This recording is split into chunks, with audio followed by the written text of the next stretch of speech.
Olá! No Judiciário em Evidência de hoje, vamos falar sobre o novo Código de Processo Civil brasileiro que entrou em vigor no dia 18 de março deste ano. Veja também, ESMEC inicia primeiro curso de mestrado e tiro esportivo é tema do quadro Além da Toga deste mês.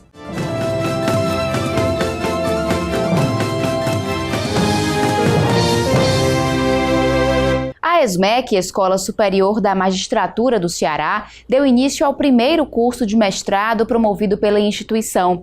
O enfoque dos estudos é planejamento e políticas públicas. 40 alunos, entre juízes, servidores, promotores de justiça, advogados e outros profissionais do direito, estão cursando o mestrado profissional em Planejamento e Políticas Públicas na ESMEC. O curso é ofertado em parceria com a UES, Universidade Estadual do Ceará. As aulas começaram no dia 7 de março, com a disciplina de Teoria Política, ministrada pelo professor Josênio Parente. Serão ao todo 12 disciplinas, que somam 27 créditos. Além de 30 referentes à defesa da dissertação. Pós-doutor em ciência política, Josênio Parente considera o judiciário parte do sistema político, atuando com o importante papel de guardar a Constituição. Segundo ele, o mestrado permitirá que o trabalho seja feito com outro olhar. Estou achando muito bom esse curso, porque apesar de a gente ter uma base da teoria, todos eles estão me trazendo contribuições e a gente começa a aperfeiçoar também a forma de ver como isso se integra e como o Brasil está caminhando para que a gente resolva para as próximas gerações entregar um pacto civilizatório de convivência menos violenta do que nós estamos vivendo hoje, que é a transição, né? O juiz César Belmino acredita que os conhecimentos adquiridos no mestrado vão contribuir para a melhoria do trabalho dele na terceira vara de execução penal da capital. Adquirir conhecimentos práticos e teóricos sobre como funciona uma sociedade e um Estado. Aprimorar, adquirir conhecimentos que contribuem para o sucesso de projetos, no meu caso, sucesso de projetos de execução penal relacionados à integração social do apenado. Felipe Abreu, diretor de secretaria do 24º Juizado Especial Cível e Criminal de Fortaleza, procurou o mestrado para aprimorar a qualidade do serviço prestado. O meu objetivo para ter ingressado no mestrado é buscar um planejamento, no âmbito dos juizados especiais, através de uma conciliação pré-processual, como uma forma de realmente desafogar a demanda crescente que tem nos juizados especiais. O desejo de passar a atender melhor a população é comum entre os alunos do mestrado. Pensar as políticas públicas e a aplicação delas para os cidadãos, eu acho que é uma coisa muito importante. O mestrado ele traz subsídio para você refletir sobre essa questão, né? Eu acredito que o Tribunal de Justiça, por intermédio da ESMEC, com essa proposta nova de discutir projetos que digam respeito a políticas públicas aplicadas no município, no estado do Ceará, provavelmente há de render frutos positivos para o estado e para o município de Fortaleza. O mestrado profissional em Planejamento e Políticas Públicas foi implantado há 12 anos pela UES. A turma da ESMEC é a 14ª do curso, que tem conceito 5, pontuação máxima da CAPES, Coordenação de Aperfeiçoamento de Pessoal de Nível Superior do Ministério da Educação. Para o diretor da Escola da Magistratura, desembargador Paulo Ponte, a implantação do mestrado é a realização de um sonho. É um sonho para mim, não somente para mim, mas para a ESMEC. E também para a UES. Foi uma junção de ideias que resultou nesse curso de mestrado. É muito importante para o Tribunal de Justiça, para a ESMEC, para a comunidade da magistratura, porque nós temos a oportunidade de oferecer um mestrado do nível altíssimo, sem que o magistrado precise se deslocar para o exterior ou para outra cidade. O Poder Judiciário divulgou o balanço dos resultados alcançados na Semana da Justiça pela Paz em Casa. A mobilização ocorreu entre os dias 7 e 11 deste mês. O balanço envolve 22 unidades judiciárias cearenses. Foram promovidas 298 audiências nos 5 dias de força-tarefa. Também foram proferidas 219 sentenças, além de 316 despachos. Somente na capital, o Juizado da Mulher realizou 98 audiências durante a semana. A titular da unidade, juíza Rosa Mendonça, e 4 magistrados do Grupo de Auxílio para Descongestionamento de Processos participaram da mobilização. Além dos julgamentos, a semana também foi marcada pela entrega do processo penal que resultou na criação da Lei Maria da Penha. O material foi disponibilizado para consulta pública permanente no memorial do TJCE. Símbolo da luta contra a violência doméstica, Maria da Penha Fernandes esteve presente ao evento. A campanha Justiça pela Paz em Casa é uma iniciativa do Supremo Tribunal Federal que objetiva priorizar a tramitação de ações de violência contra a mulher. Foram realizadas 3 edições em 2015, resultando em 2.642 movimentações processuais. No Ceará, a força-tarefa é organizada pela Coordenadoria da Mulher em Situação de Violência Doméstica e Familiar do TJCE. Segundo a desembargadora Sérgia Miranda, que está à frente da coordenadoria, a mobilização representa a consolidação de uma política pública aplicada pelo Judiciário. É uma política importante porque ela chama a atenção da necessidade de que a mulher denuncie o seu agressor. E essa semana, como coincidiu com o Dia Internacional da Mulher, nós também participamos, conjuntamente com as outras entidades que tratam desse tema, de atividades públicas, como, por exemplo, o atendimento especializado à mulher que aconteceu na Praça do Ferreira, onde nós estivemos juntamente com a Secretaria de Políticas Públicas para as Mulheres do Estado, do município de Fortaleza, com a OAB, a Comissão Mulher da OAB, com a Defensoria Pública e com o Ministério Público. No próximo bloco, vamos falar sobre as principais mudanças do novo Código de Processo Civil. Voltamos já!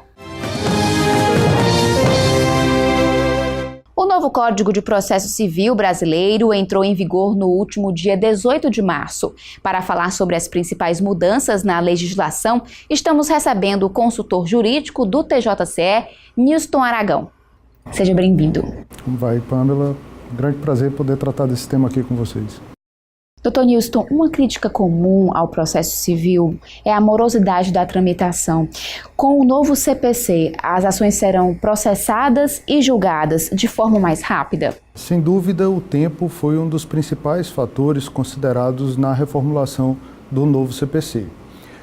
Tanto que uma série de institutos foram incluídos no Código com o intuito de garantir essa celeridade, mantendo um acordo aí com a Constituição Federal de 88. Um dos principais exemplos é a questão dos precedentes judiciais vinculantes, que vai permitir uma tramitação mais rápida daquelas causas repetitivas, ao invés de você ter que tratar individualmente cada uma delas, como elas realmente possuem muitas características comuns, a gente pode fazer um tratamento em conjunto e com base em uma jurisprudência mais tranquila. É possível citar também a concentração dos argumentos de defesa na contestação e uma série de outros fatores, como, por exemplo, uma readequação técnica de alguns instrumentos para punir a litigância de má-fé mais relacionada aos atos protelatórios. No entanto, quem analisa o Código de maneira mais específica consegue perceber que alguns prazos foram elastecidos e que algumas modificações vão, inclusive, exigir um tempo maior de tramitação, o que seria um aparente contrassenso. Por exemplo, o agravo de instrumento teve o prazo aumentado de 10 para 15 dias. Matérias que antes o juiz poderia conhecer de ofício e já decidir diretamente, como as prescrições, agora ele vai ter que antes submeter essa questão à manifestação das partes. E aí a gente percebe que, além do tempo, buscou-se também garantir uma coerência técnica e um aprimoramento de instrumentos processuais para que o processo ficasse não só mais rápido, mas também melhor. A frase repetida de que o código foi feito por advogados e para advogados encontra respaldo no novo CPC? De fato, a OAB e os advogados participaram muito ativamente do processo legislativo, mas participaram de maneira regular. como diversas outras instituições representativas e mesmo a sociedade civil pôde apresentar suas pretensões. Os códigos anteriores, Código de Processo Civil de 39 e de 73, né, pelas datas a gente percebe que eles foram produzidos durante regimes ditatoriais. O CPC de 2015 ele é o primeiro Código de Processo Civil que foi elaborado em um sistema democrático. Logicamente, algumas categorias conseguiram melhoras, como foi o caso da OAB, que, só para citar como exemplo, conseguiu um tratamento mais detalhado e mais profundo dos honorários advocatícios, conseguiram que os prazos processuais fossem contados somente em dias, o que significa a possibilidade de um repouso semanal. O recesso forense do final do ano passou agora a ser de 20 de dezembro a 20 de janeiro, que também garantiria aí uma possibilidade de férias, a possibilidade de sustentação oral em alguns agravos regimentais que antes não tinham, mas essas são modificações pontuais. A Defensoria Pública também conseguiu um lugar ao sol no novo CPC. No conjunto, quem mais sai beneficiado é o jurisdicionado. Agora, realmente, as alterações que vieram para instituir esse novo sistema precisam do magistrado. O magistrado é o agente público investido da jurisdição. Ele é o responsável pela condução do processo e pelo julgamento da causa. Então, é natural que recaia sobre ele os ônus dessa modificação. Os diversos ramos do Poder Judiciário, federal, estadual, das justiças especializadas, elas vão ter que se adaptar e vão ter que dar esse suporte ao magistrado. Quais as novidades que impactam a atividade dos magistrados? São muitas, né? Tem um ponto que normalmente é lembrado pelos magistrados, que é oriundo de um princípio que foi incluído no novo CPC, que é o princípio da cooperação, que exige que o magistrado esteja mais atento e mais atuante na condução do processo. Ele não é mais uma relação entre as partes no contraditório. O magistrado entra nessa participação para conduzir, para auxiliar as partes. E uma das modificações decorrentes desse princípio da cooperação é a proibição da chamada decisão surpresa, que é aquela questão que eu falei, a matéria que antes poderia ser conhecida de ofício, que agora vai ser exigido um contraditório prévio, uma manifestação das partes.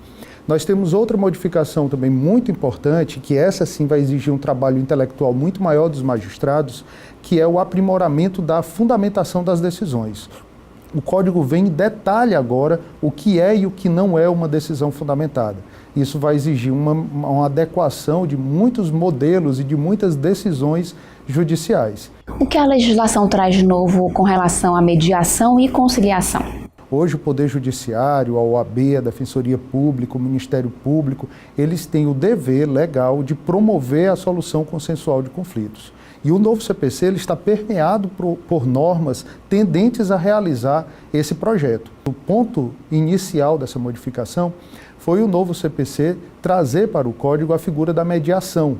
No CPC de 73, nós só tínhamos a menção às conciliações. Então, agora nós temos os dois institutos. A conciliação ela se destina para aquelas causas onde não existe um contato mais próximo das partes antes do litígio e se espera que esse contato não exista depois do litígio, como, por exemplo, uma relação de consumo. A mediação, o objeto dela é um pouco diferente. São causas que têm um contato anterior e continuará tendo. São relações familiares, relações de vizinhança, algumas relações empresariais, como, por exemplo, entre um fornecedor e um distribuidor de um produto. Vai continuar havendo relação entre eles. E, às vezes, aquele problema que vem como objeto do processo é só a ponta do iceberg. Então, a mediação ela tem a finalidade de estimular o diálogo entre esses interessados no litígio, para que eles percebam que são capazes de resolver por conta própria o litígio, sem precisar judicializar essa questão. O Código ele traz instrumentos específicos para realizar esse projeto. Tipo, a própria regulamentação desses profissionais especialistas nessas áreas, não é, que são os conciliadores e os mediadores, nós temos uma mudança no procedimento comum, que é a inclusão de uma audiência de conciliação ou de mediação prévia à contestação do réu. Então, logo no comecinho do processo, a gente vai ter isso. Nós temos a possibilidade de as partes, ao serem comunicadas por meio de um oficial de justiça, já apresentar uma proposta para ele e o oficial de justiça fazer esse encaminhamento juntamente com o Poder Judiciário para que seja analisado a proposta de acordo. Nós temos uma grande valorização da mediação nas ações de natureza familiar. Nós temos uma ampliação dos títulos executivos relacionados à homologação de acordos. Então, realmente, não é uma proposta isolada. Dr. Nilston, quando assumiu a presidência do tribunal, a desembargadora Iracema Vale se comprometeu a incentivar a conciliação e a mediação. O que o Poder Judiciário Estadual precisa fazer para se adequar ao novo CPC nesse aspecto? O que nós percebemos é que há necessidade de um grande investimento em infraestrutura física e de tecnologia da informação, o que no momento de crise que estamos passando não é possível, mas que a presidência está fazendo todo o investimento possível no momento. Paralelamente a isso, nós temos a parte de regulamentação normativa. A presidência expediu uma portaria regulamentando a matéria, o órgão especial do tribunal aprovou uma resolução também disciplinando o tema. Então, nesse ponto, o tribunal está fazendo o papel. Nós temos entidades que são parceiras naturais, como, por exemplo, a Defensoria Pública e o Ministério Público, que já trabalham com conciliação e a Defensoria Pública já trabalha, inclusive, com mediação. Então, o tribunal está fazendo convênios com essas instituições para viabilizar a ampliação.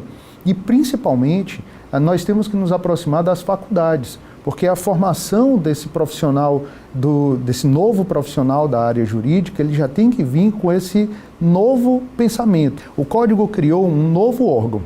Ele criou o Centro Judiciário de Solução de Conflitos. Na verdade, já havia uma previsão dele em uma resolução anterior do CNJ, que é a Resolução 125, que já vinha, a gente já tem uma experiência interessante, muito boa no Fórum Clóvis Bevilacqua. Então, o tribunal está tentando ampliar esses centros, melhorar os que já existem e capacitar novos conciliadores e novos mediadores. O Judiciário em Evidência faz um breve intervalo e daqui a pouco volta a falar sobre o novo Código de Processo Civil brasileiro. Estamos de volta para falar sobre as principais mudanças do novo CPC. Nosso convidado é o consultor jurídico do TJCE, Nilston Aragão. O CPC de 1973 era muito criticado pelo rigor excessivo nos procedimentos. O novo código evoluiu nesse ponto? O novo CPC, ele reproduz uma boa parte das regras do CPC anterior, inclusive uma que relaciona à sua pergunta, que é das nulidades processuais, que já era um sistema muito bom, resta a gente aplicar ele da melhor forma possível. Dentro desse tema, a principal mudança que eu acho que vale a pena ser destacada são a dos negócios processuais, a possibilidade que o Código traz agora de acordos sobre detalhes mais profundos do procedimento. Já existiam acordos processuais permitidos no CPC de 73, como, por exemplo, a convenção contratual de um foro de eleição, não, uma competência relativa que é definida por acordo, a possibilidade de alterar o ônus da prova, logicamente fiscalizado pelo juiz e atendidos os requisitos, a possibilidade de suspensão do processo por um determinado prazo por acordo das partes. O que o novo CPC faz é ampliar esse direito, ao invés de serem situações taxativas, nós temos agora uma regra genérica que autoriza a possibilidade de acordos. Então as partes agora têm uma previsão sendo capazes e o objeto do processo sendo passível de acordo, é possível alterar regras do processo. O Código Antigo também era criticado pela ampla sistemática recursal. O novo CPC reduz a possibilidade de recursos? Não tanto quanto se imaginou no começo, né? Tivemos sim algum melhoramento no recurso, o agravo de instrumento não tem mais um cabimento amplo para qualquer decisão interlocutória, somente em situações específicas mais graves, como por exemplo, uma tutela provisória, uma concessão de gratuidade da justiça, a exclusão de um litisconsorte, ou uma decisão interlocutória que antecipa o mérito. Então, todas essas questões continuam sendo passíveis de agravo de instrumento, mas existe uma série de outras matérias que não podem mais ser recorridas. Extinguiu-se também o agravo retido. as matérias que não podem ser recorridas pelo agravo de instrumento só poderão ser alegadas como preliminar da apelação.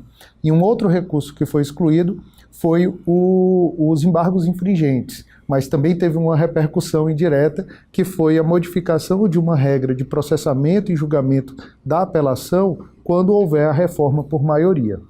Mas o que é mais importante para a gente melhorar esse ambiente recursal é aprimorar a nossa jurisprudência. Diante da necessidade de aprimoramento das decisões dos tribunais, como vão ser tratadas as questões repetitivas que costumam congestionar a justiça? Historicamente, o ordenamento jurídico brasileiro ele tem uma base do que a gente chama de civil law, né, que é o sistema romano-germânico, onde a base do direito, a fonte primária do direito é a lei.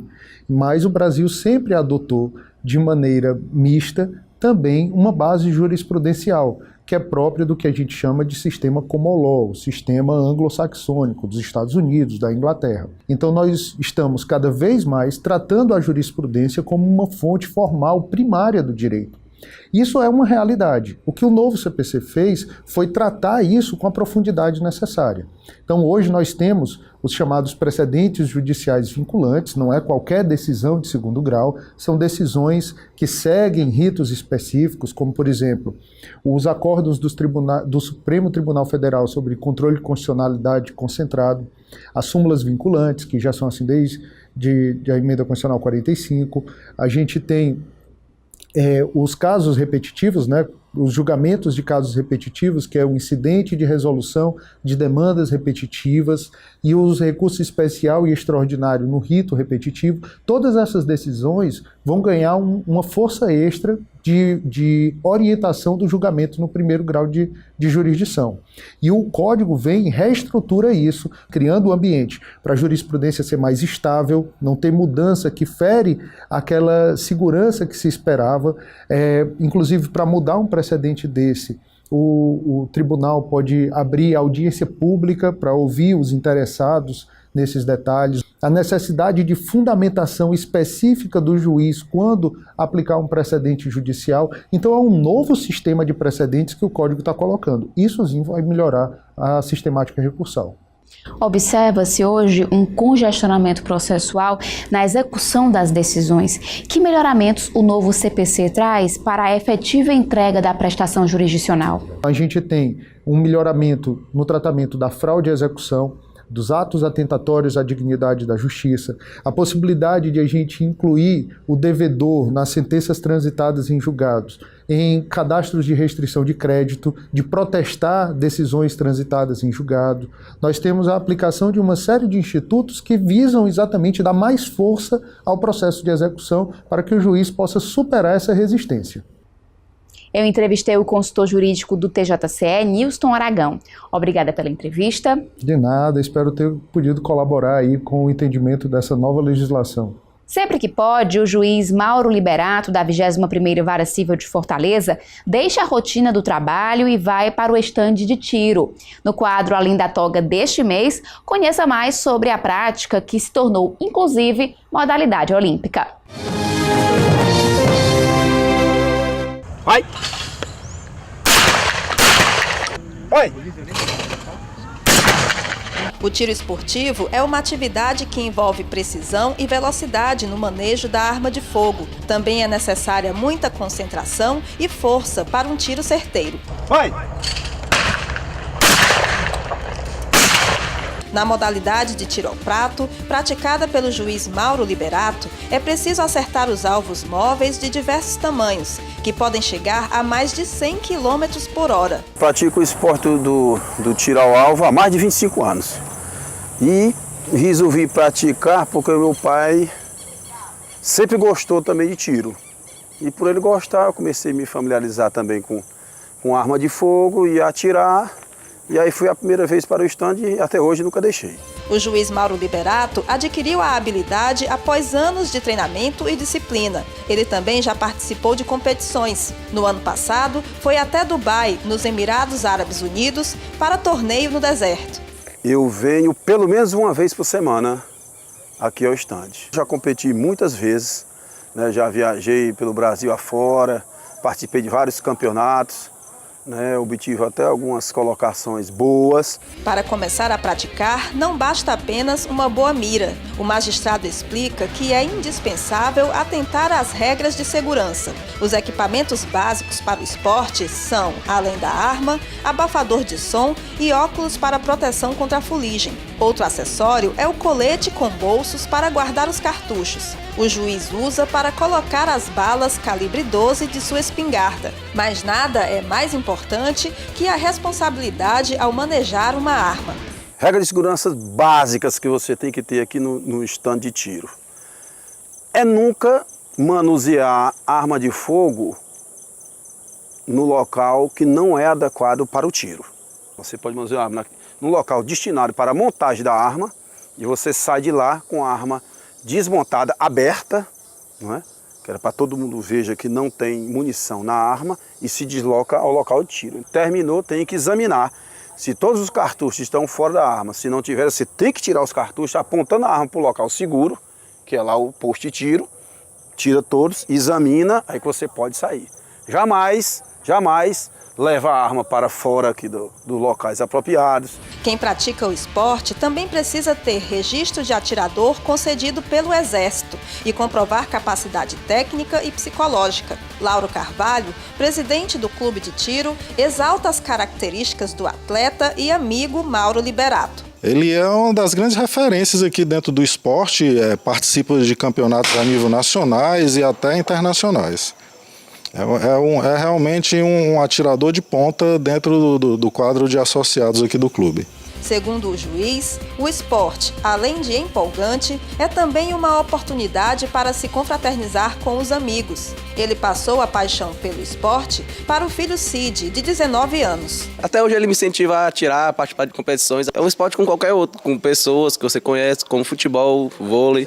Você pode conhecer outras pessoas, fazer novas amizades, além de desestressar. Une o útil ao agradável. Além de gostar do esporte, ele serve também para a nossa saúde.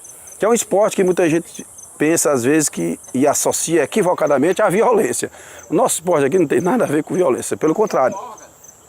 Para você ser um atirador razoável e bom, você tem que ser uma pessoa muito prudente, calma, né, equilibrada, que esteja bem fisicamente, de cabeça. É preciso que você pratique outros esportes associados ao tiro, como caminhada, para fim de que você tenha melhores resultados.